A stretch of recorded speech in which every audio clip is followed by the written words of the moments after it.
Ég hef ekki mikið tíma, þú voru mjög snöggur. Ég ætla bara að segja þér hvort með höndunum. Þú með Gretar Guðjónsson. Hvað hef ég fram að færa? Ég náttúrulega kem með klefan, ég kem fyrstur á æfingu, ég kem með þetta mindset, ég kem með þetta skap. Erum við ekki allir orðin eitthvað aðeins eldri? Er það ekki það sem lífið snýst um? Ég líka þekki leikinn, Láki, ég held að það sé nú 1 og 3. Mamma, öll stutt bara. Já. Þú voru ekki að missa daga, þannig að þið ekki að leita nýju leikmönnum? Við erum svipaði leikmenn að mörgu leiti. Það er 18 ára gamall, ferskur, jú, og með fáránlega mikla hæfileika. Var ég þar? Já. Var ég 18 ára tímann? Já. Láki, bara yngra aðeins augnablik bara. Halló? Nei, blessaður Haddi. Hver er þetta? Hver er þetta? Þetta er Gretar. Þú veist, þetta snýst ACell, diesel, top speed. Hvað er eiginlega í fituprósentu til þeim? Erum við virkilega í fituprósentum 2025?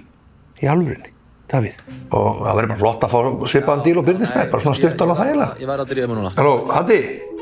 Hvað er djöfellin? Þú veist að það er búið að loka gluggann. Ha? Ég er enda með eitt verkefni sem að þú gæti verið góður í. Nú, ok, þú stöðverið kallinn, ok. Það eru steypustöðin, Hertz, Lengjan og Unbroken sem færa þér bestu deildina. Sjáumst á vellinum. Tempo boltan! Í leik! Sorry, já, absolutt. Sorry, my bad.